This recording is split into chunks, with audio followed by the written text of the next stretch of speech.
ભાજપ પ્રદેશ અધ્યક્ષ C R પાટીલની ડીસાની મુલાકાતે છે. બૂથ પ્રમુખો થકી કાર્યકરો થકી તમામ બૂથ જીતશે તેવું તેમણે દાવો કર્યો છે. દરેક બેઠક પર 5 લાખ મતથી જીતીશું તેવું સી આર પાટીલે કહ્યું છે. 20 બેઠક ઓછા મતથી હાર્યા તે આપણી બેફી કહેવાય કે કારણ કે આગામી વિધાનસભામાં જે હારનો સામનો કરવો પડ્યો હતો તેને લઈને પાટીલે કહ્યું કે જે બેઠકો હાર્યા તે આપણી કહેવાય કે ક્યાંક આપણી નબળી કામગીરી હોઈ શકે છે. વિધાનસભામાં સૌથી વધારે સીટ હાર્યા હોય તો તે બનાસકાંઠામાંથી હાર્યા છે તેવું સી આર પાટીલે જણાવ્યું હતું. ડીસા ખાતે આ સી આર પાટીલે સભાને સંબોધી હતી જેમાં તેમણે વાત કરી હતી. ફરી એક રાઉન્ડ કરો. આ રીતે બૂથ પ્રમુખો પોતાના સભ્યોને મોકલીને બધાનો ફરીથી સંપર્ક કરે. એમને કોઈ ફરિયાદ હોય તો લખી લો. એ કોઈ કહે છે કે ધારાસભ્ય દેખાતા જ નથી તો એ લખી લો, પ્રમુખને આપજો, પ્રમુખ મને આપશે, હું ધારાસભ્યને પૂછી લઈશ.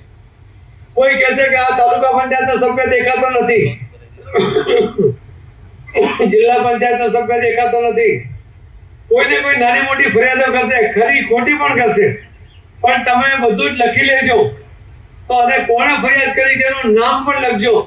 આપણે એને ગુપ્ત રાખીશું. કોઈ ધારાસભ્યને કે કોઈને સભ્યને બીજા કહીશું નહીં, પરંતુ એને સંતોષ થશે કે મારી ફરિયાદ યોગ્ય જગ્યાએ પહોંચી છે અને મોદી સાહેબે યોગ્ય કામ કર્યું છે.